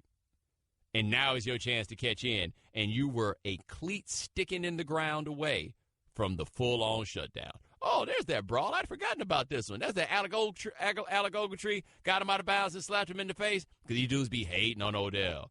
Actually, I didn't forget about this. I don't think I ever saw this. Yo, Chad, imagine if this happened in the NBA. The sideline reporter scurrying. Imagine that. Oh, and then there was the swole punter acting like he wanted to stop the fight, and then the fight started, and he's like, whoa, guys, I'm just a punter. Stay away from me. Oh, no. I don't want any parts of this. All right, 888-729-3776. That is our telephone number. Coming up next, guess who's about to get another monster contract in the NFL that he may or may not deserve? I'll tell you about that coming up next on ESPN Radio, the ESPN app, Sirius XM Channel 80. The Right Time with Bomani Jones. Ladies and gentlemen, welcome back to The Right Time. My name is Bomani Jones. Thanks for listening on ESPN Radio and the ESPN app. We are presented by Progressive Insurance. Marsh Schleybaugh and Paula Levine, the authors of Violated, a book on the sexual assault crisis at Baylor. They'll be joining us next segment. Paula Levine and Marsh Schleybaugh will join us at 6:30 Eastern. That's the old soul song of the day, or at least it was, Lean on Me by Club Nouveau. This came out when I was little, and then I found out that there was an original version of Lean on Me, and they played that for me one time. I'm like, what the hell is this? But anyway, this was jamming. All right, 888-729-3776. That is our telephone numbers. Our man Bill Barnwell at ESPN put a post up about Matthew Stafford. Matthew Stafford is up for a new deal, or at least we're coming up to that point where Matthew Stafford gets a new contract. Matthew Stafford stay getting them big contracts, right? He had a 3-year, $53 million extension this last time, and that's his second extension. He's coming up on number 3 because check right fast what his guaranteed money was, because I know Sam Bradford got a guaranteed $50 in 2010. Stafford was the guy before him. They were the last two guys to get those big bonuses. And Matt Stafford is amazingly paid for a guy who has never made the Pro Bowl on the first ballot, a guy who has never made the Pro Bowl on the first ballot, never received an MVP vote, and the Lions, during his tenure, playing against teams who finished with winning records, 5-46. That's it. 5-46. Now, is it all on Matthew Stafford? No, it'll never all be on Matthew Stafford. But you figure he'd be good enough to get him 1 or 2, right? Did we find out what his first bonus was? He got a guaranteed money, $33.5 million. 33.5 off the rip. And then he got the 3 year, all the money, none of the performance. But see, here's the thing: he's in the final year of this contract. That means it's time for him to get paid. Derek Carr just got $25 million a year. The Lions are saying they're not close. Shannon, how much you think Matt Stafford is asking for? You got to go for at least 30, right? At least. I mean, Kirk Cousins is making 25 like this season, right? Like, we're looking at the end of the year where everybody talks about all the leverage that Kirk Cousins has, and that'll shape up to Kirk Cousins maybe getting a contract in that sort of range. If Kirk Cousins can get that kind of money, if you are Matthew Stafford, how do you ask for a dime less than 30? And I'm not even looking, if I'm Stafford, I'm not even looking at Cousins, because Cousins was the franchise tag. I'm looking at Derek Carr. Yeah. I'm like, if Carr can get this money, I'm asking for 30. Yeah, but see, here's the thing, though. I can make an argument that Derek Carr is better than Matthew Stafford. I don't think I can make that argument for Cousins. You see what I'm saying? But you're right. The 30. Like, how are you not shooting? If for no other reason than I'm Matthew Stafford, I always get overpaid, baby. And what else? What are the Lions going to do? What would the Lions do otherwise? So the franchise tag, they either give him the tag number or 120% of the previous salary that he was making, right? So I'm pretty sure that then for Stafford winds up being the 25 or whatever it will wind up being next year. The Lions, if they don't sign him, will wind up having to tag him. What other option do they have? Like, what quarterback are the Lions going to go and get? Because, see, the difference between quarterback and every other position, at least the difference that I'm going to talk about in this context, the difference is Every other position in the league, I can go get somebody else, and it won't be that big a deal. So, like, the Cowboys are going to lose Ezekiel Elliott for however long, right? They're going to put Darren McFadden in there. You would rather have Ezekiel Elliott, certainly, but you feel like you can plug in Darren McFadden, and we'll just keep this thing rolling, right? And, Shannon, tell them why they'll be able to keep this thing rolling. Because this is the year that Darren McFadden finally puts it all together. Yeah, that's right. He's never had an offensive line this good. Never. But they feel like they just drop him in and everything will be all right. Every other position, man, if a dude walks out the door, next man up. That's all we talk about is next man up. Quarterback wind up getting hurt, man, it's prayer circles. And I don't mean like if the quarterback gets hurt and he's unconscious on the field and there's a prayer circle. No, I mean that quarterback could have an infected hangnail and he can't come back and play next week. Hey, man, let's send one up to the man. All right, amen.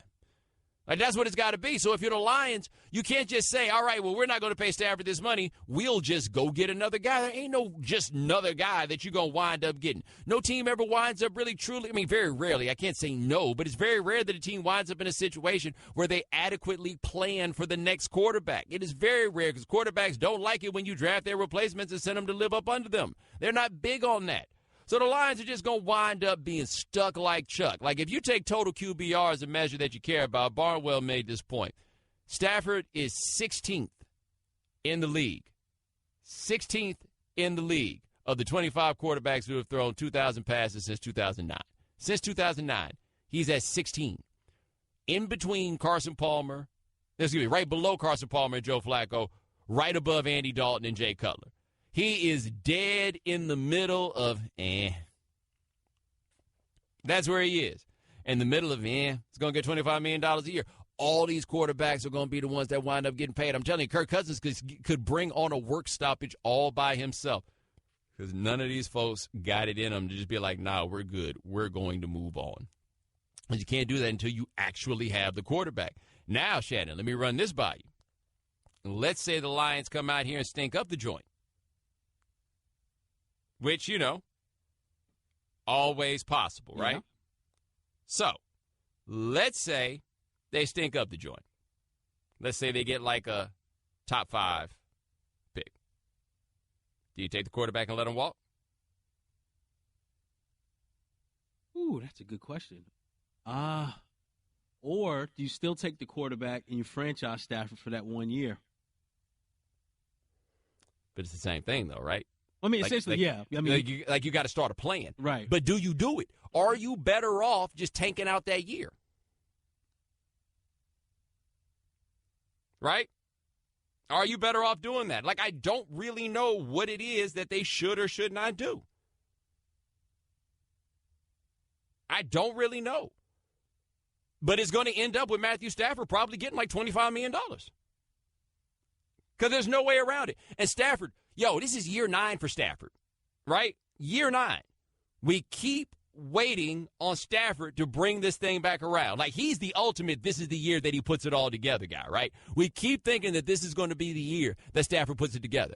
Stafford is a grown man now. This is not a young quarterback. He has gotten the benefit of the doubt for as long as anybody could imagine. Now, one thing I always like to note about Stafford, though, and this is important, people are far kinder to him outside of Detroit than within it. Like, in Detroit, all these complaints that we have about Stafford and all these criticisms that we've got, okay, like, they're on it there. Outside, people tend to be, like, still holding on to the big arm and everything else, even though he's a dude with a big arm that now throws a bunch of short passes. Like, you could probably go find somebody else to do what Matthew Stafford does with that giant arm. It's probably not that hard to get somebody who can do the same thing.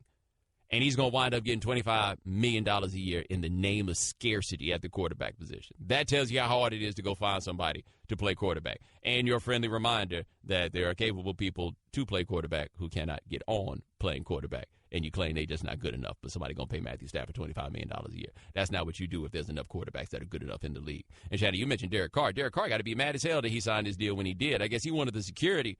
But if Derek Carr had played that deal all the way out, he'd make all the money. That's quite a gamble when you're looking at the Raiders offering you the 25 right now. Yeah. Oh, I mean, trust me. I'd have taken the 25. Right. I mean, also remember, he's on that young boy deal, right? But if he had played it out, think about how much bread he wound up getting, dude. Kirk Cousins is going to be out there, too. Think about how much bread he get. Well, in the NFL, just generally in NFL, can you risk playing it out? We're going to find out. I think that Cousins, and we've heard other people talk about this, that the situation with Cousins is such that a lot of guys are going to have to think about playing it out. Because there's so much money. If you can make it to the end of that deal, there is so much money waiting on you if you can just make it to the end of that deal healthy. And I'm wondering who's going to be the guy that just like, no, I'm going to roll the dice. I'm going to see how it goes. If you can make it happen, bless your heart. But if you get hurt, whew, bless your heart. Hey, nothing makes a summer birthday or anniversary more magical than 1-800-Flowers.com. Right now, when you order a dozen multicolored roses for only $29.99, you'll get another dozen absolutely free. Go to 1-800-Flowers.com/ESPN. All right, coming up next, we are going to talk to Mark Schleybaugh and Paul Levine. They got a new book out about Baylor. We'll talk about that on ESPN Radio, the ESPN app, Sirius XM Channel 80. Like I've been telling you for a while, if you travel for business, stop wasting time pricing your flights and hotels at the same old sites you used to go to. The only site you need is Upside.com. It's quick and easy for Upside to show you the exact flights you're looking for and the big-name hotels you want to stay at. You can buy them separately. You can bundle them together. More you bundle, more you save, bigger the gift cards you receive to places like Amazon.com every time you buy a business travel package using Upside. Their concierge level of service is second to none. You get the VIP treatment while still paying low prices. And their expert navigators are always available 24/7 through phone, chat, social, and email to help anytime. Upside's the real deal for buying your business trips. You got to give them a try. And right now, when you use promo code Bomani, you're guaranteed to get at least a $100 Amazon gift card on your package purchase. That's code Bomani to get a $100 gift card free. Upside.com, the better way to buy business travel. Minimum purchase required. See site for complete details. Right Time with Bomani Jones. Ladies and gentlemen, welcome back to The Right Time. My name is Bomani Jones. Thanks for listening on ESPN Radio and the ESPN app. All guests join us on the Shell Pennzoil Performance Line. Just like our next guest, they are the authors of Violated, Exposing Rape in Baylor University Amid College Football's Sexual Assault Crisis. Their names are Paula Levine and Mark Schleybaugh. Now, it's always interesting doing an interview with two people where I'm not in the same place as the two people, so I will let you two decide on who gets to answer questions first. That fair? We work? Sure. All right, that'll go. All right, so the first thing, how difficult was it doing this book, given that this isn't a public school, so you can't just put in Freedom of Information Act requests and get back what you want? Well, there is some of that. The police department there is subject to the Open Records Act, and the city police department is, the campus and city police departments are. So there was some of that. But you're right, it is a private school, and that makes it a lot more closed off and a lot more difficult. Well, did the police department make it difficult? Because I remember one of the more shocking things about this to me was how many things could happen at Baylor, like the Sam Ukwachu situation. All these things could happen, and we didn't find out until way late that there was even a charge against somebody who was set to go to trial. Yeah, but that was actually, the decision to seal his indictment was actually made by the assistant district attorney, Hillary Laborde, who was trying the case because she didn't want the jury pool polluted by the fact that he had passed a polygraph test.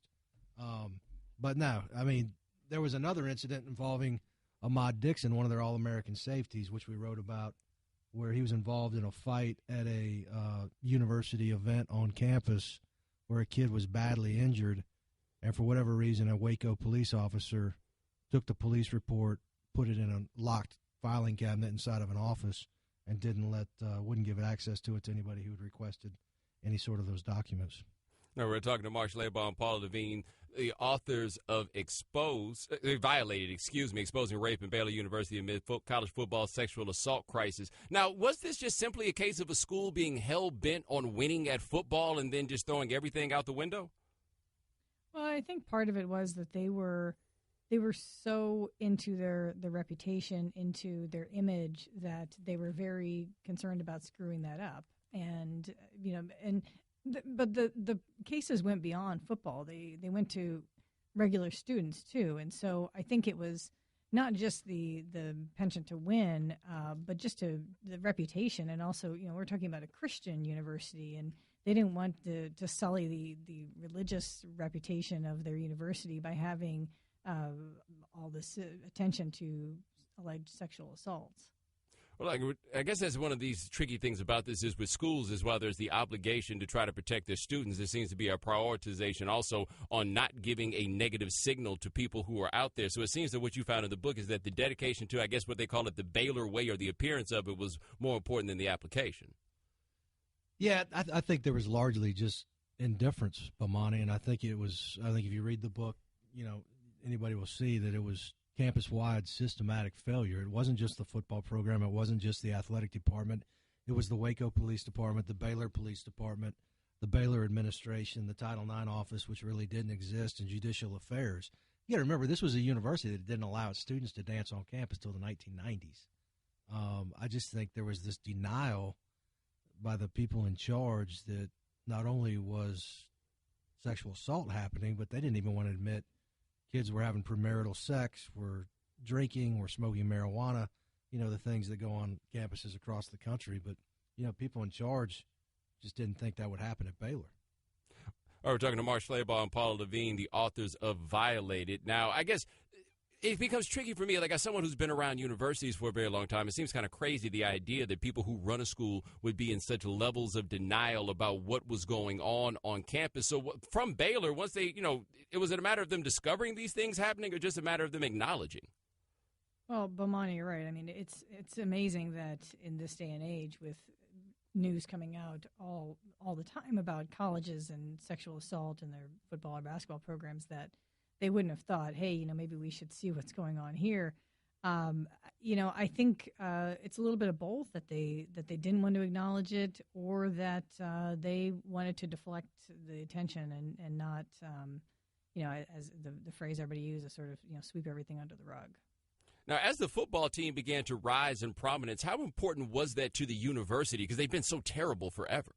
No, it was traditionally one of the worst programs in FBS. I mean, they were at the bottom of the Big 12, I think, the first 9-10 years after they joined the league. And under Briles, they'd won back-to-back Big 12, at least co-championships. And, we're probably one vote away from maybe playing in the inaugural college football playoff. So certainly he took them to heights Baylor had never been before.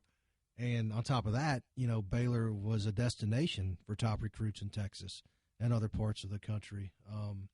People wanted to play in his offense. And, when you've hungered for success for so long, it's really hard to screw it up. And, at the same time, Baylor's kind of ascending as a college football program. They've also made a systematic decision to become one of the country's premier research universities, which would attract millions of dollars, billions of dollars in federal funding for research and things like that. So certainly when the football team's winning and it's the front porch, that helps with giving and ticket sales and enrollment and everything else.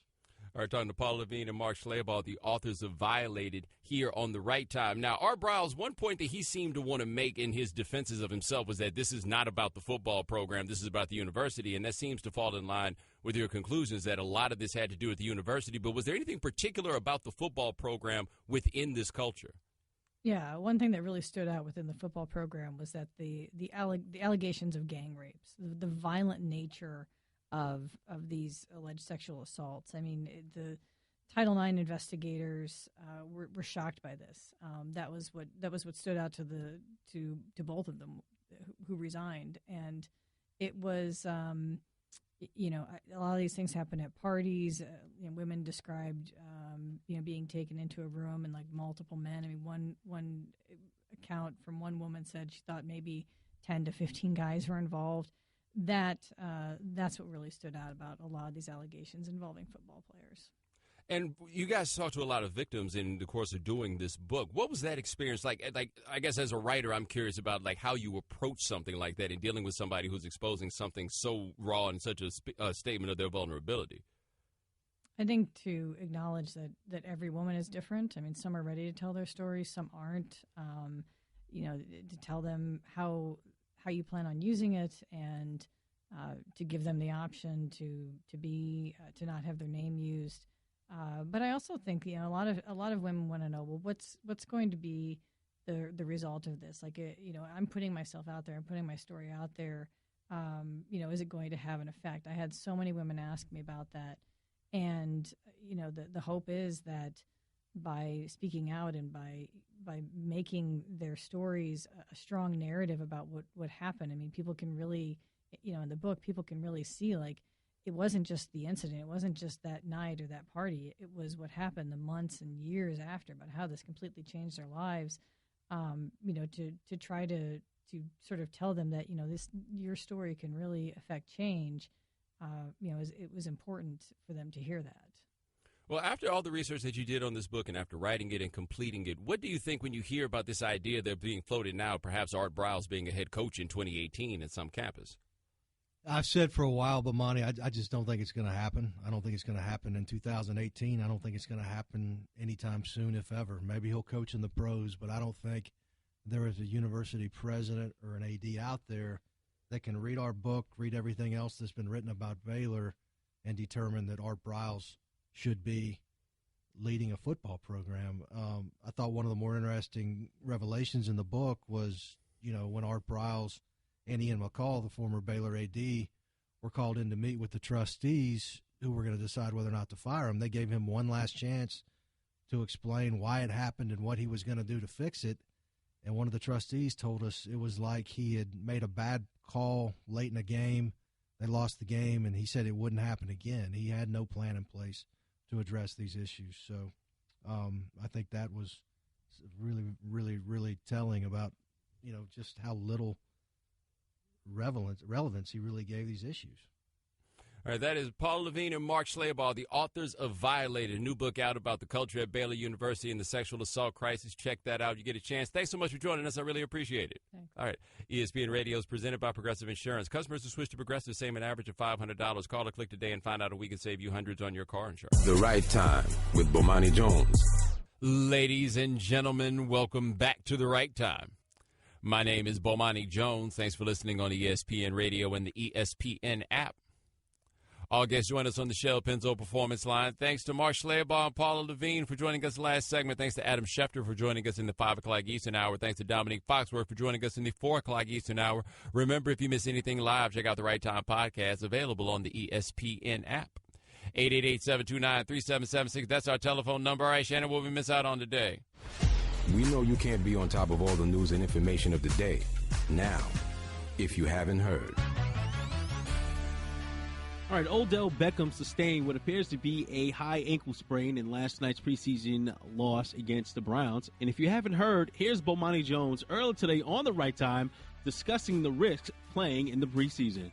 I feel like people need to quit trying to ask for this cigarette to be safer and be honest with themselves about this. Where do you think it is appropriate to hit a football player in 2017? What body part do you think is appropriate to hit? Because at this point, basically, you're saying the only place that's appropriate to hit a football player is in the actual strike zone. Not like there is a strike zone, like the baseball strike zone. Do you think the only place that's appropriate to hit a football player is in the breadbasket? Because let me tell you something. There ain't a lot of opportunities to hit nobody in the breadbasket in a football game. It doesn't work that way. You know why? Because if you try to hit somebody in the breadbasket and they catch the ball and then they put their head down, now it's 15 yards or perhaps even more discipline. And if you wanted the minimum salary cash, them $25,000 checks or whatever they're going to hit you for wind up being pretty significant. So what winds up happening? Dudes have to go low. Why do dudes have to go low? Again, you don't want to hit him in the head. What does going low mean? You're probably here and there going to wind up hitting somebody in the knees. Now, hitting somebody in the knees becomes interesting because football players had long said they would much rather get hit in the head than get hit in the knees because they felt like getting hit in the head was not going to end their career, but getting hit in the knee might end their career. And our response was, stop being stupid. Your brain is a terrible thing to waste. You don't want to walk around with neurological damage for the rest of your life. Then somebody mess around and get hit in the knee, and then what do we say? How dare you hit somebody in the knee, especially in a preseason game? Are we making a huge deal out of this because it involves Odell? Yeah, and it was the game that was on. Right? I mean, this is the other part of it. It was the game that was on. It was on ESPN, so people are inclined to just go check that out. And then I think a whole lot more people saw it. Now, if it were, say, Sterling Shepard? I almost called him Sherling. If it was Sterling Shepard, I don't know how it goes over, to be honest. I don't have an answer. This would have been Sterling Shepard suffered a knee injury, an ankle injury in a preseason game. All right, be back. Moving on to some breaking NBA news. It appears that the Cavaliers and the Celtics are engaged in trade discussions for Kyrie Irving that center around Isaiah Thomas. This was first reported by The Vertical. So Isaiah Thomas for Kyrie deal seems to be in the works. My first thought here, that is Cleveland saying LeBron ain't coming back. That is what they're saying. Because think about this. If they get Kyrie out, they get Isaiah Thomas off the books. You know, we start clearing off some of this payroll. That's the only conclusion that I can draw in this, because I don't think this is a good trade for either team. We'll talk more about it tomorrow, but I don't think it's a win for either side. I like the point that you said that they'll make one more run having Isaiah for this year, and then he's coming off the books after next year when LeBron's a free agent anyway. Yeah, the problem is he doesn't make that much money right now, so it's not that much that's coming off the books. And are they going to be the ones to double down and pay Isaiah Thomas $30 million? Right. All right. Well, according to the NBA rookies, they took a poll and they voted Dennis Smith Jr.